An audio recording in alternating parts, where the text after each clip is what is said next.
달콤한 말씀 행복한 하루, 오늘 함께 나누실 말씀은 예레미야 42장 1절부터 14절까지 말씀입니다.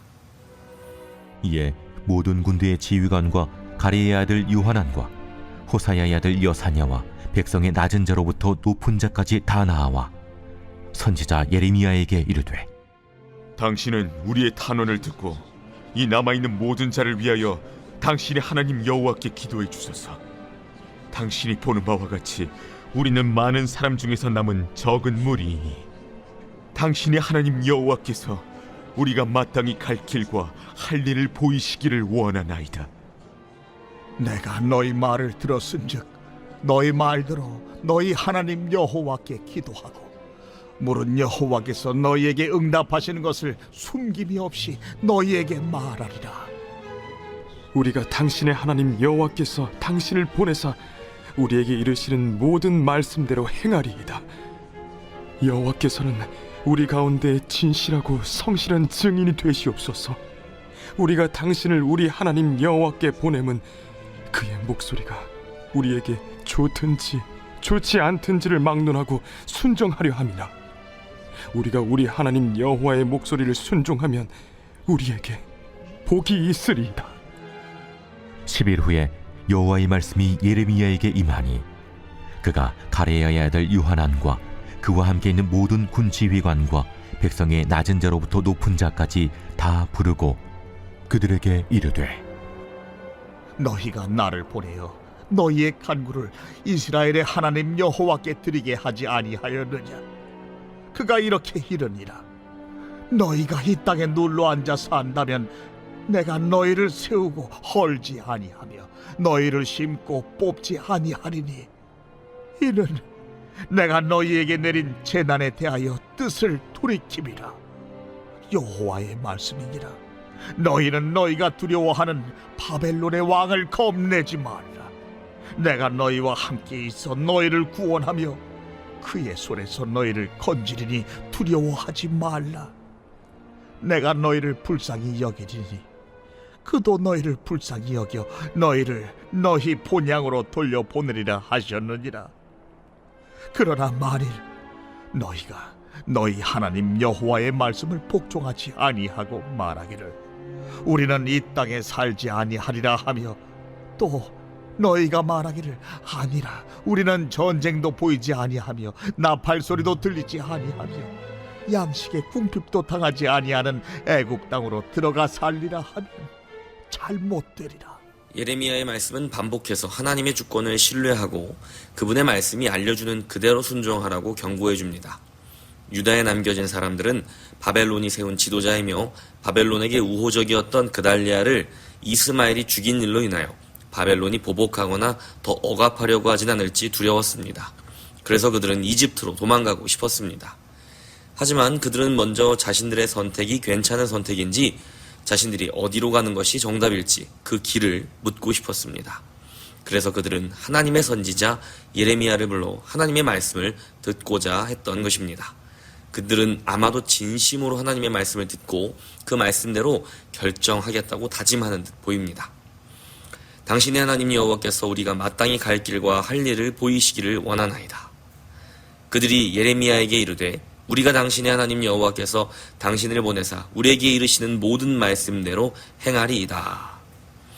예레미야는 그들의 요구대로 하나님께 그들의 길을 묻기 위해 돌아갔습니다. 그리고 무려 10일의 시간이 흘렀습니다. 하루라도 빨리 자신들이 어디로 가야 할지 알고 싶은 이들에게 10일은 얼마나 긴 시간이었을까요? 아마도 그들의 애간장이 다 녹아버렸을 것입니다. 그리고 10일 후에 돌아온 하나님의 대답은 그들이 기대하는 것과는 전혀 다른 대답이었습니다. 여호와의 말씀이니라. 너희는 너희가 두려워하는 바벨론의 왕을 겁내지 말라. 내가 너희와 함께 있어 너희를 구원하며 그의 손에서 너희를 건지리니 두려워하지 말라. 뿐만 아니라 13절과 14절을 보면 하나님은 그들이 이 길을 따르지 않고 다른 길을 갈 때에는 그 대가를 치르게 될 것까지 경고하십니다. 그들은 과연 어떤 선택을 했을까요?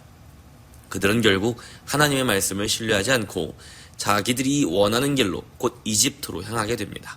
그리고는 말씀하신 대로 그 대가를 치르게 됩니다. 우리도 살아가면서 누군가에게 길을 묻고 싶을 때가 있습니다. 어디로 가야 할지, 무엇을 해야 할지, 어떤 선택이 더 좋은 선택인지 도무지 결정하기 어려울 때에 누군가 나를 대신해서 분명한 답을 알려주었으면 하고 바라게 됩니다. 그래서 많은 사람들이 여전히 점집을 찾고 용하다는 무당, 무속인을 찾아갑니다. 도대체 나는 어디로 가야 합니까? 무엇을 해야 합니까? 길을 묻고 싶은 것입니다. 그런가 하면 듣고 싶은 대답이 있어서 길을 묻는 경우도 있습니다. 이미 어디로 가야 할지 결정은 다 해놓았지만 내가 가고 싶은 길이 있긴 하지만 그럼에도 불구하고 다시 묻는 이유가 있습니다. 내가 결정한 나의 길을 지지받고 싶기 때문입니다. 잘 선택했다고 확인받고 싶은 것입니다. 그렇기 때문에 자신이 원하는 대답, 자신이 이미 결정한 대로 대답이 나오지 않으면 얼굴이 확 굳어지는 것입니다. 귀를 닫고 외면해버리고 마는 것입니다. 혹은 근심하며 돌아가게 되는 것입니다. 오늘 본문에 나오는 사람들도 그랬습니다. 그들은 자진해서 하나님께 길을 묻습니다. 어떻게 해야 우리가 살겠습니까? 우리가 어디로 가야 하겠습니까? 당신의 하나님 여호와께서 우리가 마땅히 갈 길과 할 일을 보이시기를 원하나이다. 그러나 답을 듣고는 외면합니다. 그리고 거절합니다. 그들은 분명 진심으로 하나님의 대답을 듣고 따르겠다고 고백했습니다. 그러나 순종이란 단지 진심으로만 할 수 있는 일이 아닙니다. 하나님의 은혜가 아니고서야 우리가 어떻게 우리의 본성을 거스르고 말씀에 순종할 수 있을까요? 그들은 자신들의 자발적인 결단으로도 결국 순종하지 못했습니다. 그들에게는 두려움이 있었습니다. 그러나 사실은 근거가 없는 두려움이었습니다. 그들은 바벨론이 자신들을 죽게 만들 것이라며 두려워했습니다. 하지만 실상은 바벨론이 자신이 정복한 땅을 나름 안정적으로 통치하기 위해 애쓰고 있었다는 것입니다. 그렇기 때문에 하나님은 그들을 안심시켜 주시는 것이지요. 내가 너희를 불쌍히 여기리니 그도 너희를 불쌍히 여겨 너희를 너희 본향으로 돌려보내리라 하셨느니라. 하지만 문제는 그것이 그들이 생각한 길이 아니었다는 것입니다. 듣고 싶은 대답은 아니었습니다. 보편적으로 남자들은 잘 모르더라도 길을 묻지 않는 편입니다. 자존심의 문제인지 무엇인지는 잘 모르겠으나 남에게 의지해서 길을 찾는 것을 선호하지 않습니다. 이처럼 길을 물어보는 것은 누군가에게는 참 어려운 일일 수도 있습니다. 하지만 그럼에도 불구하고 우리는 묻지 않고서는 도저히 길을 찾을 수 없을 때가 있지요.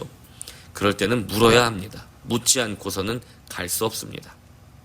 우리는 자기가 원하는 길, 가려고 정해놓은 길을 두고 그 길이 좋은 길인지 나쁜 길인지를 묻습니다.